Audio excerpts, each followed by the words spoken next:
நல்ல கண்களை மூடுவோமா. ஸ்தோத்திரம் ஸ்தோத்திரம் ஸ்தோத்திரம் ஸ்தோத்திரம் ஸ்தோத்திரம் ஸ்தோத்திரம் ஸ்தோத்திரம் ஸ்தோத்திரம் ஸ்தோத்திரம். ஆண்டவரே எங்களோடு கூட இடைப்படுவீராக. பேசுகிறது நாங்கள் எல்லாம் ஆண்டவரே பரிசுத்த ஆவியானவர் எங்களோடு கூட இடைப்படுகிற தெய்வமாக இருக்கிறீர். ஹல்லேலூயா. ஸ்தோத்திரம் ஸ்தோத்திரம் ஸ்தோத்திரம். பாவியை மீட்க வந்த ஜெகத்தின் இரட்சகரே, பாவியை மீட்க வந்த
உயிரை கொடுத்திருக்கிறார். சத்தமே இல்லை. கஞ்சி ரெடி ஆயிடுச்சு. இன்னொரு 20 நிமிஷம் கஞ்சி ரெடி ஆயிடுச்சு. கொஞ்சம் சத்தத்தை உயர்த்தி, ஏன்னா நமக்காக உயிர் தந்திருக்கிறார். கரங்களை தட்டுவதற்கு கரங்கள் இல்லை, ஆமென் சொல்வதற்கு வாய்கள் இல்லை. தாகமா இருக்கிறன்றது குடிக்க என்ன கொடுக்குறாங்க? இப்ப அவங்க சொன்னாங்க கஷ்டப்பதான் கொடுக்குறாங்க ஆண்டவருக்கு. அப்ப கூட ஜனங்கள் அந்த மாதிரி நம்ம எவ்வளவுதான் வார்த்தை கேட்டாலும் என்ன பண்றோம்? கசந்து கொண்டே இருக்கிறோம் மனசுல. கர்த்தர் எல்லாத்தையும் சகலத்தையும் நன்மையா செய்து முடிக்கிறவராக இருக்கிறார். பிராணன் என்பது நம்முடைய உயிர், நாயகன் என்பது நம்முடைய தலைவனாகிய இயேசு கிறிஸ்து, புருஷோத்தமன் என்பது புருஷர்களிலே உத்தமமானவரா நம்முடைய இயேசு கிறிஸ்து. புருஷர்கள்னா ஆண்களை குறிக்கிறது. புருஷர்கள் அப்போ புருஷர்கள் அது இல்லை, பொதுவா ஆண்களை குறிக்கக்கூடியது புருஷர்கள். அப்போ எல்லா புருஷர்களையும் விட உத்தமமானவர் யாருன்னா ஆண்டவராகிய இயேசு கிறிஸ்து மாத்திரமே. தியாகராஜன் என்பது நமக்காக தியாகத்தை செய்கிற ஒரு தெய்வம் தான். அவர் பெரியதாக தியாகராஜன் என்று சொல்லுவாங்க. அப்படிப்பட்ட தெய்வத்தை நாம் வணங்கி கொண்டிருக்கிறோம். அதனால தேவன் தாமே இந்த வார்த்தையை ஆசீர்வதிக்கும்படியாக கண்களை மூடி ஒரே ஒரு நிமிஷம் மாத்திரம். ஆண்டவரே, இந்த வார்த்தை உங்களுடையதா இருக்கட்டும் அப்பா. பேசுகிறது நாங்கள் அல்ல, பிதாவுடைய அப்பா. உங்களுடைய வார்த்தை ஆண்டவர் பிதாவிடத்திலிருந்து எங்களுக்காய் பரிந்து பேசிக் கொண்டிருக்கிறீர். ஆண்டவரே அப்பா, பரிசுத்த ஆவியானவர் நீர் எங்களோடு கூட இடைப்படும்படியா ஜெபிக்கிறோம் இயேசுவின் நாமத்தில் பிதாவே, ஆமென். இங்க யோவான் 19:30 2 முறை முடிந்தது என்ற வார்த்தைகள் வருகிறது. அதுல முதலாவது வேத வாக்கியம் நிறைவேறுவதற்காக முடிந்தது என்று சொல்கிறார். இரண்டாவதாக தேவ சித்தம் நிறைவேறுதல் அங்கே ஆண்டவர் சொல்லுகிறார். எவ்ரிதிங் இஸ் ஓவர், முடிந்தது. இப்போ நம்ம பிள்ளைகளுக்கு திருமணமோ இல்லை நம்ம காரியமோ பண்ணிட்டோம்னா எப்படி இருக்கும் நம்ம மனசு? திருப்தியா இருக்கும். இல்ல என் பிள்ளைக்கு வயசாயிடுச்சு, திருமணமே ஆகலை அப்படின்னும் போது எப்படி இருக்கும்? கஷ்டமா இருக்கும் இல்லையா? அப்போ கஷ்டத்தை, அந்த கஷ்டத்தை விட எல்லா கஷ்டத்தையும் சுமந்து தீர்த்த நம்ம ஆண்டவராகிய இயேசு கிறிஸ்து. எடுத்தவங்க வாசிங்க பார்க்கலாம். எடுத்தவங்க வாசிங்க. 2 தீமோத்தேயு 4:5-6 முடிந்தது என்னும் போது இது ஆண்டவராகிய இயேசு கிறிஸ்து ஒரு பக்கம் நிறைய காரியங்கள் அவர் தம்முடைய மனுஷனாய் வந்து தம்முடைய சித்தத்தை அவர் நிறைவேற்றி முடித்தார். ஆனால் இங்கு ஒரு மனுஷனும் தேவனுக்காக வைராக்கியம் பாராட்டி அவரும் ஒரு சித்தத்தை செய்து முடித்திருக்கிறார். எடுத்தவங்க வாசிங்க பார்க்கலாம். 2 தீமோத்தேயு 4:5-6-7-8 நீயோ எல்லாவற்றிலும் மன தெளிவுள்ளவனா இருந்து தீங்கு அனுபவி, சுவிசேஷகனுடைய வேலையை செய், உன் ஊழியத்தை நிறைவேற்று. ஏனென்றால் நான் இப்பொழுதே பானபலியாக வார்க்கப்பட்டு போகிறேன். பிரியும் காலம் வந்தது. நல்ல போராட்டத்தை போராடினேன், ஓட்டத்தை முடித்தேன், விசுவாசத்தை காத்துக்கொண்டேன். இது முதல் நீதியின் கிரீடம் எனக்காக வைக்கப்பட்டிருக்கிறது. போதும் போதும். இந்த நல்ல போராட்டத்தை போராடினேன், ஓட்டத்தை முடித்தேன், விசுவாசத்தை காத்துக்கொண்டேன். இது முதல் நீதியின் கிரீடம் எனக்காக வைக்கப்பட்டிருக்கிறது. இப்படி விசுவாசம் உள்ளவங்க எல்லாம் கரங்களை தூக்குங்க பார்க்கலாம். நான் தூக்க மாட்டேன். நல்ல போராட்டத்தை போராடினீங்களா? நல்ல ஓட்டத்தை ஓடுனீங்களா? தூக்கிட்டீங்க டக்குன்னு. நான் தூக்கல. நல்ல போராட்டத்தை போராடி முடிக்கிற ஒரு வாழ்க்கையை தான் கர்த்தர் நம்ம கிட்ட விரும்புகிறார். நல்ல போராட்டத்தை போராடுகிறவர்களா கர்த்தரை தேடுகிறார். அவர்களை தான் கர்த்தர் தேடுறார்.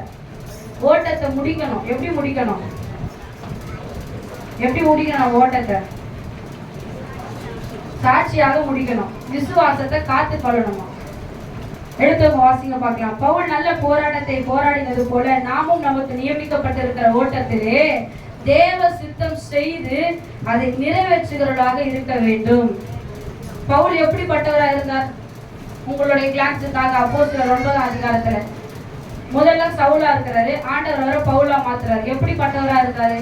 தேவனுடைய பிள்ளைங்களை அடிக்கிறவராகவும் துன்புறுத்துறவராகவும் இருந்தார். கடைசியில கர்த்தருக்காக வைராக்கியமா இருந்து மரித்ததுல பவுலும் ஒருத்தரா இருக்கிறார்.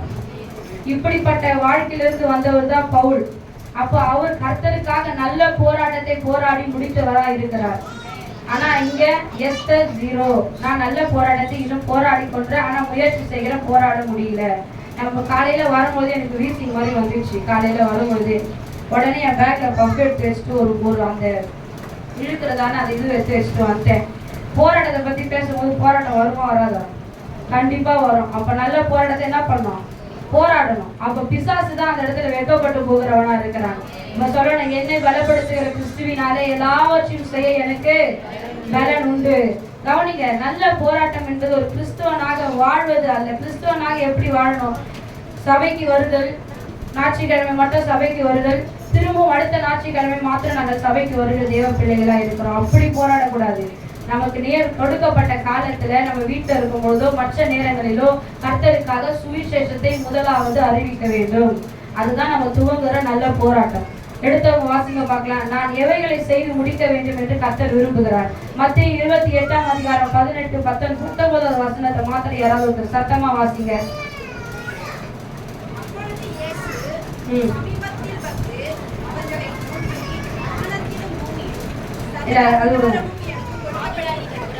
கவனிங்க. ஆகையால் நீங்கள் புறப்பட்டு போய் சீஷராக்கி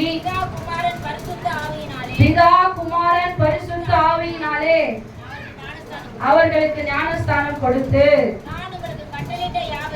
நான் உங்களுக்கு கட்டளையிட்ட யாவையும் அவர்கள் கை கொள்ளும்படி அவர்களுக்கு உபதேசம் பண்ணுங்கள். போதும். இந்த ஆண்டவர் என்ன சொல்றாரு? கவனிங்க. இந்த ஆண்டவர் என்ன சொல்றாரு? சகல ஜனங்களுக்கு போய் சுவிசேஷத்தை அறிவிக்க சொல்றாரு, ஞானஸ்தானம் கொடுக்க சொல்றாரு. 1 கொரிந்தியர் 9ஆம் அதிகாரம் 16வது வசனத்தை யாராவது ஒருத்தர் வாசிங்க. டக்குன்னு வாசிங்க. 1 கொரிந்தியர் 9ஆம் அதிகாரம் 16வது வசனம்.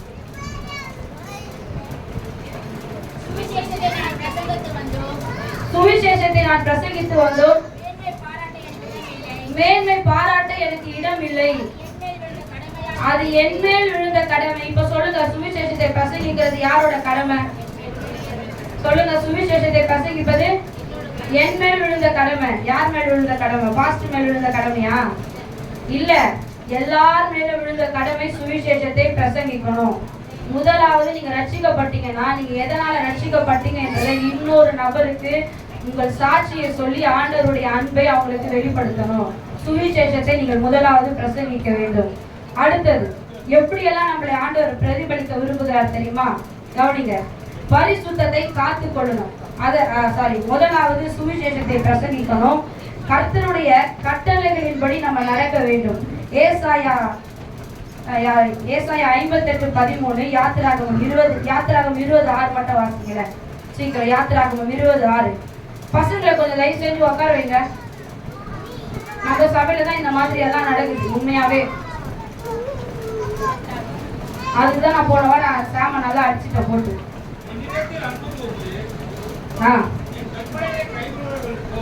கற்பனைகளை கை கொள்ளுகிறவருக்கு 1000 தலைமுறை மட்டும். ஆமா, யாத்திராகம் 20:6 வாசிங்களா? சரி. இங்க யாத்திராகம் 20ஆம் அதிகாரத்துல பார்த்தோம்னா கர்த்தர் நிறைய கட்டளைகளை கொடுத்திருப்பார். தகப்பனையும் தாயும் கணப்பண்ணும், விக்கிரக ஆராதனை செய்யக்கூடாது. அது யாரும் ஒருத்தர் வாசிங்களா தெளிவா? யாத்திராகம் 20ஆம் அதிகாரம். 3 நாட்கள் நீடித்து இருக்கணும்னா தகப்பனையும் தாயும் கனம் பண்ணணும், கொலை செய்யக்கூடாது, விபச்சாரம் செய்யக்கூடாது, திருடக்கூடாது, மற்றவங்களுக்கு விரோதமா பொய் பேசி தெரியாதீங்க, மற்றவங்களுடைய பொருளுக்கு ஆசைப்படக்கூடாது, இன்னொருத்தருடைய மனைவி இச்சையா பார்க்காதீங்க, மற்றவங்க பொருள் நம்மளுக்கு இச்சை வேண்டாம். அடுத்தது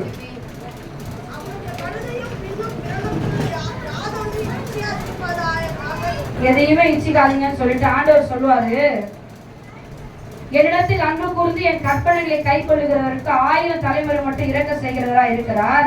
அது மட்டும் இல்ல, முதலாவது என்ன சொல்வார் அப்படின்னா, மேலே வானத்திலும் கீழே பூமியிலும் பூமியின் கீழ் தண்ணீரிலும் உண்டாயிருக்கிறவர்களுக்கு ஒப்பான சொர்பத்தை ஆகிலும் யாதொரு விக்கிரகத்தை ஆகிலும் நீ உனக்கு உண்டாக்க வேண்டாம். இன்னைக்கு விக்கிரக ஆராதனை சோத்திரம் அது லைவ்ல போனால நான் சொல்றேன். நானு இன்னைக்கு அப்படிதான் ஜனங்க என்ன பண்றாங்க, நிறைய பேர் என்ன பண்றாங்க, ஆண்டவரை அறிந்தும் அந்த மாதிரியான தவறுகளை நம்ம செய்யறோம். ஆண்டவருக்கு பிரியமில்லாத காரியம் அது ஒன்று. தயவு கூர்ந்து அந்த பாதையில போனீங்கன்னு சொன்னா எதுவா இருந்தாலும் விற்கிறோம். நம்ம சாரா கேட்டாங்க, குட் ஃப்ரைடே கஞ்சி இருக்குது, கஞ்சி காசு கேட்டா பாயாசம் செய்யலாமான்னு கேட்டாங்க. நான் சொன்னேன், பிரேயர் முடிஞ்சோன்னா நீ பிரியாணி எடுத்துமா நம்ம சாப்பிடலாம் அப்படின்னு. என் ஆண்டவர் நேற்று இன்றும் என்று மாறாதவரை ஜீவிக்கிற தேவனா இருக்கிறார். ஜஸ்ட் அது வெயில போறதுக்கு இது சாப்பிட்டா கொஞ்சம் லைட்டா இருக்குமே கல்வி விடுறாங்க. ஆண்டவர் எல்லா நாளுமே நம்ம பாடுகளை நினைவு கூறணும். இந்த நாள் மட்டும் இல்லை, எல்லா நாளுமே அவர் நம்மோடு கூட இருக்கிற தேவனா இருக்கிறார். அது மாத்திரம் இல்ல, ஓய்வு நாளை பரிசுத்த நாளாக என்ன பண்ணணும், நம்ம ஆசரிக்கணும். சண்டே டைம்ல தான் நமக்கு என்ன இருக்குது, பல கடமைகள் இருக்குது. எப்பேற்பட்ட ஆளா இருந்தாலும் சரி, முடியாத சூழ்நிலை. நம்ம ராஜன் பாஸ்டர் இருக்கிற நிறைய பேருக்கு தெரியும்.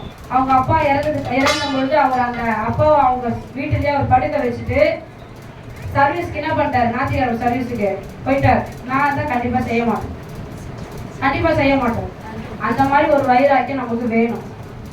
மரித்தவர்களை அடக்கம் பண்ணட்டும், நீ என்ன பின்பற்றி வாழ்றார் ஆண்டவர். அந்த மாதிரி நமக்குள்ள வைராக்கியமே இன்னைக்கு என்ன பண்ணல இல்ல. அதனால ஆண்டவர் கொடுக்கப்பட்ட கட்டளையின்படி நம்ம சோத்திரம் எல்லாவற்றையும் கை கொண்டா நம்முடைய வாழ்க்கையில கர்த்தர் சகலத்தையும் அவர் செய்து முடிக்கிற தேவனா இருக்கிறார். நல்ல சத்தமா சொல்லாமே. ஆமா, கவனிங்க. இது எல்லாம் ஆண்டவர் சொன்னதுக்கு அப்புறம் மூன்றாவதாக ஒரு காரியம். முதல்ல ஆண்டவருக்காக நம்ம சுவிசேஷத்தை சொல்லணும். 2வது கட்டளைகளின்படி நடக்கணும். 3வது காரியம் பரிசுத்தத்தை காத்துக் கொள்ளுதல் வேண்டும். இப்ப சொன்னல இச்சையா இருக்க கூடாதுன்னு சொல்லி எல்லாவற்றிலும் பரிசுத்தத்தை நம்ம காத்துக் கொள்ளுகிறவர்களா இருக்கு. எடுத்தவங்க வாசிங்க 1 கொரிந்தியர் 3ஆம் அதிகாரம் 16வது 17வது வசனம். இன்னொருத்தர் 1 தெசலோனிக்கேயர் 3ஆம் அதிகாரம் 7வது வசனம். 1 கொரிந்தியர் 3 16 17. நீங்கள் தேவனுடைய ஆலயமா இருக்கிறீர்கள் என்றும் தேவனுடைய ஆவி உங்களில் வாசமா இருக்கிறார் என்றும் அறியாதிருக்கிறீர்களா? அறியாதிருக்கிறோமே அப்படின்னு தான் நான் சொல்லுவேன். நம்ம தேவனுடைய ஆலயமா இருக்கிறோம். கெட்ட வார்த்தை ஒன்றும் நம்ம வாயிலிருந்து வரக்கூடாதுன்னு பவுல் சொல்றாரு. ஆனா ராபோத் இடத்துல கெட்ட வார்த்தை என்ன பண்றோம், பேசுறோம். எப்ப நம்ம ஆண்டவருடைய சித்தத்தின்படி செய்தோமா? இல்ல. வீட்டுக்கு போனதுக்கு அப்புறம் தேவையில்லாத பிரச்சனைகள், தேவையில்லாத போராட்டத்தினால நம்ம என்ன பண்றோம், வஞ்சிக்கிறவர்களா இருக்கிறோம், கோபங்களை வெளிப்படுத்துகிறோம். அப்போ தேவ சமூகத்துல பரிசுத்தம் என்பது கவனிங்க. 1 தெசலோனிக்கேயர் 3:7ஆம் அதிகாரத்தை வாசிக்க. சீக்கிரம் எடுத்தவங்க வாசிங்க பார்க்கலாம்.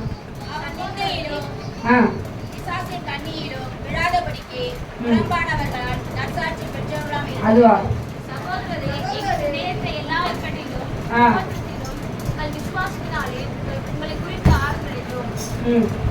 பரிசுத்தத்தை காத்துக்கொள்ளணும்னு சொல்லியிருப்பார். சரி, அதை நான் உங்களுக்கு சொல்றேன், நீங்க அப்புறமா வாசிங்க.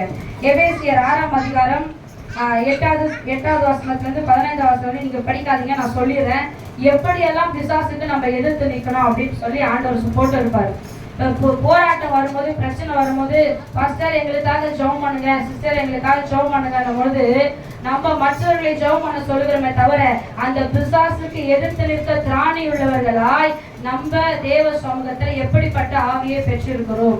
எடுத்தவங்க வாசிங்க பார்க்கலாம். எபேசியர் 6ஆம் அதிகாரம் அது மட்டும் வாசிங்க. நீங்கள் பிசாசின் தந்திரங்களோடு எதிர்த்து நிற்க திராணி உள்ளவர்கள் ஆகும்படி தேவனுடைய சர்வாயுத வர்க்கத்தை தரித்துக் கொள்ளுங்கள். ஏனெனில் மாம்சத்தோடும் இரத்தத்தோடும் அல்ல, துரைத்தனங்களோடும் அதிகாரங்களோடும் இப்பிரபஞ்சத்தின் அந்தகார லோகாதிபதிகளின் சேனைகளோடு நமக்கு போராட்டம் உண்டு. கிறிஸ்தவர்களுக்கு போராட்டம் இல்லை. யாரெல்லாம் கை தூக்குங்க பார்க்கலாம். கவனிங்க, கிறிஸ்தவர்களுக்கு போராட்டம் இல்லை. ஆண்டவர் விசுவாசிக்கிறவனுக்கு போராட்டம் உண்டு. நல்லா கை தூக்கலாமே. என் போராட்டமே முடியல, எனக்காக ஜெபம் பண்ணிக்கோங்க. ஜெபம் பண்ணுங்க பார்க்கலாம். போராட்டத்துல முடியாதவங்கள ஜெபம் பண்ணிக்கோ. யாராவது நம்ம கடைசி வரையும் போராட்டம் உண்டு. நம்ம செத்து பெட்டியில வச்சாலும் நம்மளுக்கு போராட்டம் உண்டு. நித்தியத்துல போய் சேர்க்கிற வரையும் அங்க வரையும் போராட்டம் உண்டு. அது வரையும் காத்து நித்தியத்துல சேர்த்து நம்மளை பாதுகாக்கிற ஒரு கர்த்தரா இருக்கிறார். அதனால ஸ்தோத்திரம். நல்ல போராட்டத்தை போராடுகிற பிள்ளைகளாக எதுலெல்லாம் நம்ம செய்து முடிக்கணும்னா, முதலாவது சுவிசேஷத்தை நம்ம செய்து முடிக்கணும். இரண்டாவது அவருடைய வார்த்தையும் அவர் கட்டளையின்படி நம்ம வார்த்தையின்படி கீழ்ப்படித்து அவருடைய வார்த்தைக்கு செவி கொடுத்து அது ஒரு கட்டளை கீழ்ப்படித்து செய்து முடிக்கணும். மூன்றாவது பரிசுத்தமாய் நம்ம நடக்கணும். நாலாவது, இது ரொம்ப எனக்கு ரொம்ப டஃப்பான டாஸ்க்கு, கர்த்தருக்கு ஊழியம் செய்யணும். கர்த்தருக்காய் ஊழியம் செய்கிறவர்கள் ஒரு அல்லேலூயா சொல்லுமா?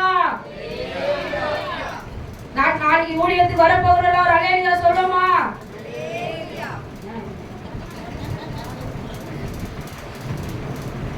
வருகிற ஞாயிற்றுக்கிழமை ஆராதனையில மைக்கை பிடித்துக் கொண்டு பாளையன் குமார் பிரதர் அவர்கள் துர்கா காலி பகுதியில ஊழியம் செய்ய போவதற்காக அல்லேலூயா சொல்லுமா? அவர் சத்தம் கேட்கல. Very good. அப்படிதான் இருக்கணும். நான் என் வீட்டுக்காரையும் இப்ப சொல்ல போறேன். அதுதான் எல்லாருக்கும் கஷ்டமான டாஸ்க். கர்த்தருக்கு ஊழியம் செய்கிறவர்கள் நம்ம மாற வேணும். நாங்க மட்டும் இல்ல, பாஸ்ட் ஊழியம் செய்யறாரு, பாஸ்டுக்கு அப்புறம் எஸ்தர் ஊழியம் செய்யறாரு, அதெல்லாம் கிடையாது. எல்லாரும் ஊழியம் செய்யறதா கர்த்தர் நம்ம அழைத்திருக்கிறோம்.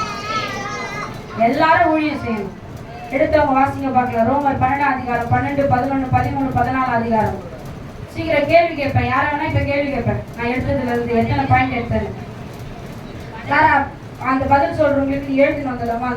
அந்த வார்த்தையை கூப்பிட்டாலும் ரோமர் 12, 12வது வசனம்.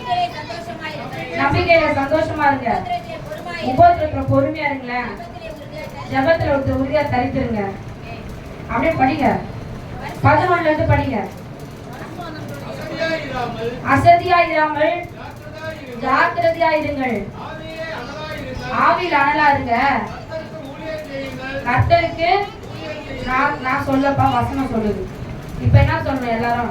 கர்த்தருக்கு நான் கர்த்தருக்கு நான் சொல்றத சொல்லுங்க. நான் கர்த்தருக்கு கடைசி வரையிலும் எப்படியாவது ஏதாவது ஒரு வகையில் ஊழியம் செய்வேன்.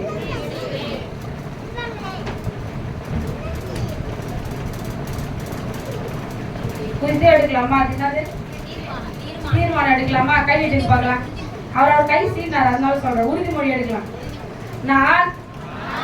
நான் எப்படியாவது கர்த்தருக்கு எந்த வகையிலாவது ஊழியம் செய்வேன்.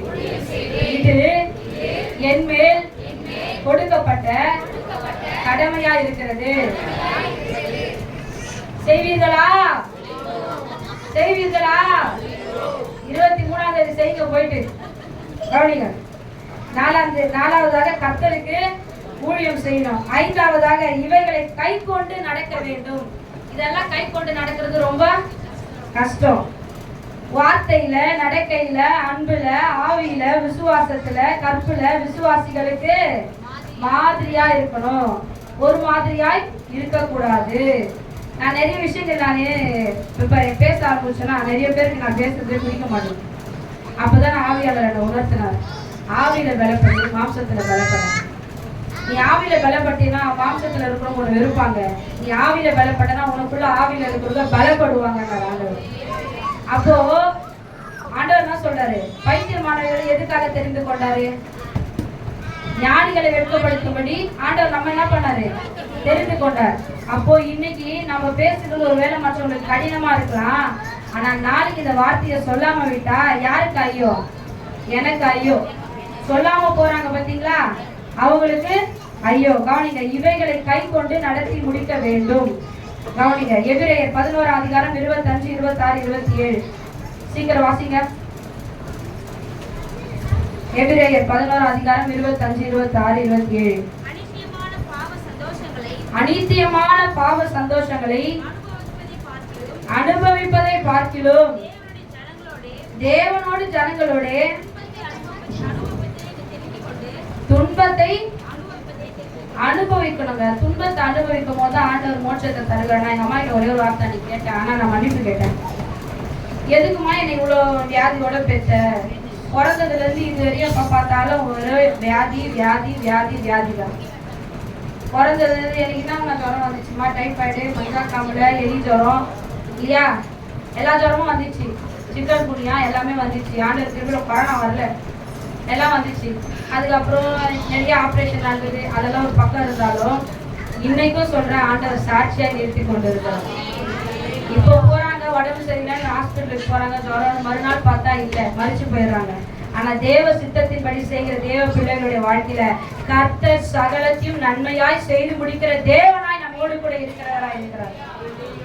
அதாவது சங்கீதத்துல பாக்குற, கர்த்தர் எனக்காக யாவையும் எப்ப செய்து முடிப்பார்? அவருடைய வார்த்தையின்படி, அவருடைய சித்தத்தின்படி யார் கீழ்படுகிறாங்களோ அவங்க வாழ்க்கையில தான் கர்த்தர் எல்லாவற்றையும் செய்து முடிக்கிறவரா இருக்கிறார். கவனிங்க, ஏன் தெரியுமா? ஆனா இதுக்கப்புறம் பாவம் செய்துட்டு, இதுக்கப்புறம் நம்ம பாவம் செய்துட்டு சும்மா சும்மா பாவ மன்னிப்பு கேட்கறதுல பிரயோஜனமே இல்லை. ஏன் தெரியுமா? நமக்காக ஒரு தடவை மறிச்சிட்டார். திரும்பவும் அந்த குற்றமற்ற ரத்தத்தை நம்ம குற்றப்படுத்தணும்னு சொன்னா நம்மளுக்கு என்ன தீர்ப்பு வரும் தெரியுமா? எபிரேயர் 12 அதிகாரம் 29 வசனத்தை ஒரு வாசிக்க பார்க்கலாம். எபிரேயர் 12:29. அன்றையும் நம்முடைய தேவன் எப்படி இருக்கிறாரு? பட்சிக்கிற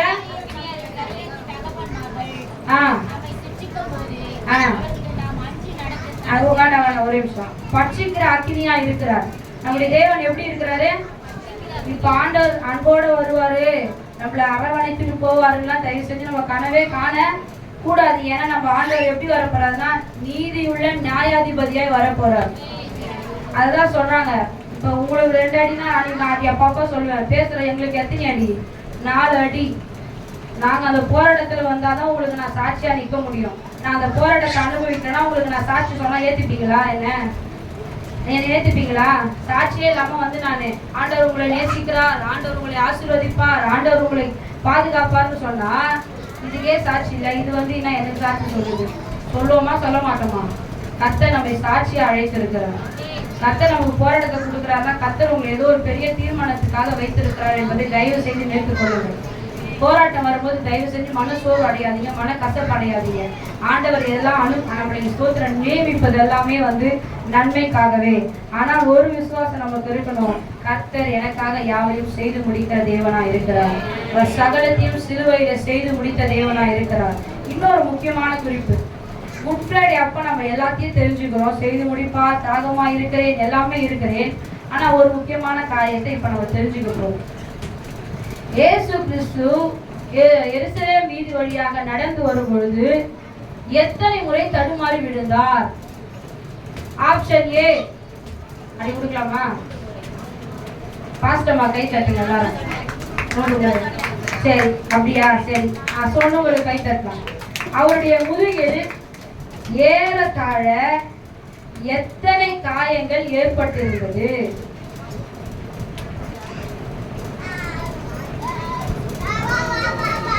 குட் ஃப்ரைடே என்றால் நம்ம இதை தெரிஞ்சுக்க வேண்டியது மிக மிக முக்கியமான அவசியம். ஏன்னா ஒவ்வொரு தடவையும் நானே எனக்கு வெக்கமா இருந்ததுன்னா தெரியுமா, சிலுவையில் அறைகிறாரு. ஏறத்தாழன்றது எண்ணுக்கு அடங்காத தொகையெல்லாம் ஏறத்தாழன்னு சொல்லுவாங்க.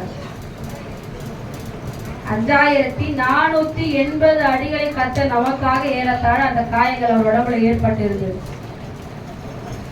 கவனிங்க, யாராவது ஒருத்தர் சொன்னாங்கன்னா அவங்களுக்கு அந்த வார்த்தை கரெக்டா சொல்லிட்டு கொடுத்துருமா அந்த வசனத்தை. அவருடைய உடலில் எத்தனை லிட்டர் ரத்தம் வெளியில போச்சு?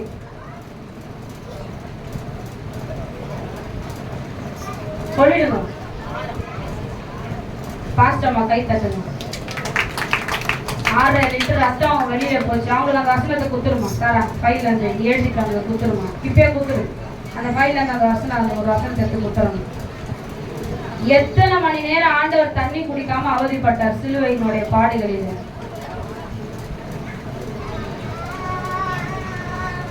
17 மணி நேரம் அவர் சிலுவையில தண்ணி குடிக்காம 17 மணி நேரம் பாடுபட்டு இருக்காரு. சரிங்களா? அடுத்தது, இது முக்கிய தகவல்களை எடுத்து உங்களுக்கு ஜஸ்ட் நான் சொல்றேன். நான் மட்டும் பர்ஃபெக்ட் கிடையாது, எதுவுமே தெரியாது, தெரிஞ்சுக்கணும், அதனால உங்களுக்கு சொல்றேன்.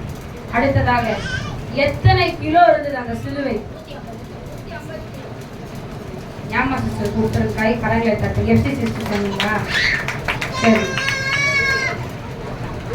அந்த சிலுவையினுடைய நீளம் எத்தனை அடி இருந்தது? வெரி குட், கரங்களை தட்டுங்க எஃப்சி சிஸ்டர். ஒரு வசனத்தை கொடுத்துருங்க.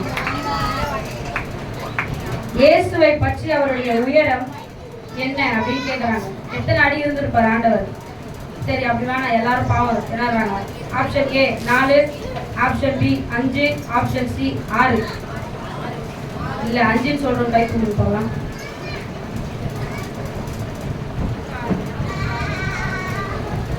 ஐந்து அடி 11 அங்குலம். கவனி, எத்தனை கிலோ இருந்திருப்பார் ஆண்டவர்? வெரி குட், பாஸ்டர்மா கைகளை தட்டுங்க. கொடுத்துரு, அவங்களே கொடுத்துரு, எல்லாத்தையும் அவங்களே கொடுத்துரு. Practice make a man perfect, அவ்வளவுதான். சரி, அடுத்தது, இது எல்லாரும் தெரிஞ்சுக்க வேண்டியது. ஆண்டவருக்கு சூட்டப்பட்ட முள்முடி இருந்தது இல்லையா? அது எத்தனை, இது போன்லாம் இல்ல, நானா சொல்றேன், எத்தனை அங்குலம் இருந்துச்சு? அந்த முள்முடி எத்தனை அங்குலம் இருந்துச்சு?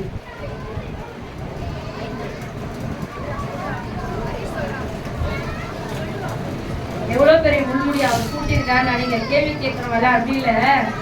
76 அங்குலமும். இன்னொன்னு, அந்த ஆணி கையில போட்டாங்க இல்லையா, அது எத்தனை அங்குலம் சொல்லுங்க? 8. யார் சொல்லுது? எச்சி அக்காவா? சரி, கரைகளை தட்டு எச்சி அக்கா. இப்பொழுது அந்த வைக்கப்பட்ட, அதாவது ஆராய்ச்சியாளர்கள் என்ன சொல்றாங்கன்னா, கரெக்டா அதை கணிக்க முடியல. ஆனா இன்றைக்கு அதனுடைய ஒரு பாதத்தின் ஒரு இது மட்டும், முள்முடியோடைய உறுப்பு மட்டும் பாரிஸ் பகுதியில வைத்திருக்கிறாங்க. வெளிநாட்டுல பாரிஸ் பகுதியில வைத்திருக்கிறாங்க. இன்னும் 70 துண்டுகளாக ஆங்காங்கே நிறைய இடங்களில அந்த முள்முடி சூட்டப்பட்ட கிரீடம் என்ன பண்ணுது இருக்குது. அவர் முன்னாடி அதை போட்டதுனால 13 காயங்கள் அவருடைய முன்மண்டையிலும் 20 காயங்கள் அவருடைய பின்மண்டையில என்ன இருக்குது, இறங்கி இருக்குது. ஏறத்தாழ எத்தனை முள் தெரியுமா அவர் தலையில போயிருக்குது? 17 முள் அவர் தலைக்குள்ள போயிருக்குது. இப்படி நமக்காக அணு அணுவாய் சித்திரவாதைகளை பட்டு நமக்காக ஜீவனை கொடுத்த ஒரே ஒரு தெய்வம் என் ஆண்டவராகிய இயேசு கிறிஸ்து. ஒரே ஒரு தெய்வம் என் ஆண்டவராகிய இயேசு கிறிஸ்து. எவ்வளவு பாடுபட்டிருப்பார் இல்லையா? எத்தனை அடிகள்ல, முதுகுல மட்டுமே 150 ஆழமான காயங்களை கர்த்தர் பட்டிருக்கிறார். இந்த வெயில்ல கொஞ்சம் நம்ம எங்கன்னா கை தேய்ச்சிச்சுனாலே வெயில்ல நமக்கு எரியுது, உட்கார முடியல. யோசிச்சு பாருங்க, எந்த அளவுக்கு நமக்காக ரத்தத்தை சிந்தி கடைசி சொட்டு ரத்தம் வரையில நமக்காக ஜீவனை கொடுத்த ஒரே ஒரு தெய்வம் என் ஆண்டவராகிய இயேசு கிறிஸ்துவா இருக்கிறார். அவரை பின்பற்றுங்க, அவருக்காக சகலத்தையும் செய்து முடிங்க. அவர் உங்களுக்காக நித்திய ஜீவன் வரையிலும் சகலத்தையும் செய்து முடித்து வல்லவராய் எப்படி சிலுவையில வெற்றி சிறந்தாரோ, உயிரோடு கூட எழுந்தாரோ, அந்த கிறிஸ்துவானவர் நேற்றும் இன்றும் என்றும் மாறாதவராய் நம்முடைய வாழ்க்கையில சகலத்தையும் செய்து முடிக்க வல்லவராய் இருக்கிறார். கர்த்தர் உங்களை ஆசீர்வதிப்பாராக. ஆமென்.